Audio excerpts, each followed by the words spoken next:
അങ്ങനെ നമ്മൾ തേനി ടൗണിലേക്ക് എത്തിയിട്ടോ. ഇവിടെ എന്തോ മെട്രോയോ പാലമോ എന്തോ പണിതുകൊണ്ടിരിക്കുകയാണ് കേട്ടോ. പകുതി ആയിട്ടേ ഉള്ളൂ സംഗതി.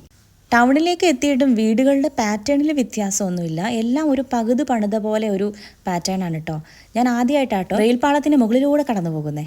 എന്താണെന്ന് വെച്ചാലേ ഞങ്ങളുടെ ഇടുക്കിയിൽ ട്രെയിനും റെയിൽ പാളവും ഒന്നും ഇല്ലെന്നേ. ഇതാ അങ്ങോട്ട് നോക്കൂ, ഒരു ഡോങ്കി നിൽക്കുന്നത് കണ്ടോ? കഴുത. ഇവിടെ ഞാൻ വരുന്ന വഴിക്ക് 3-4 കഴുതകളെ കണ്ടു കേട്ടോ. അങ്ങനെ ചെറിയൊരു പൂച്ച മയക്കത്തിന് ശേഷം ആമിക്കുട്ടൻ കണ്ണുകൾ തുറന്നു. പിന്നെ അവന് ഞാൻ കഴിക്കാൻ ഫുഡൊക്കെ കൊടുക്കുന്നുണ്ട്. വീട്ടിൽ നിന്ന് അപ്പം ചുട്ടോണ്ടാണ് വന്നിരുന്നത്. അപ്പോൾ അത് കൊടുത്തു. അവൻ ഉടനെ തന്നെ വിൻഡോ ഗ്ലാസ് താത്തി. അതിൻ്റെ ഒരു കാറ്റാണ് കേട്ടോ. ഞാൻ പറന്നു പോകുന്ന പോലെയാണ് എനിക്ക് തോന്നിയത്. കണ്ണ് തുറക്കാൻ പറ്റാത്ത അവസ്ഥയാണ് കേട്ടോ.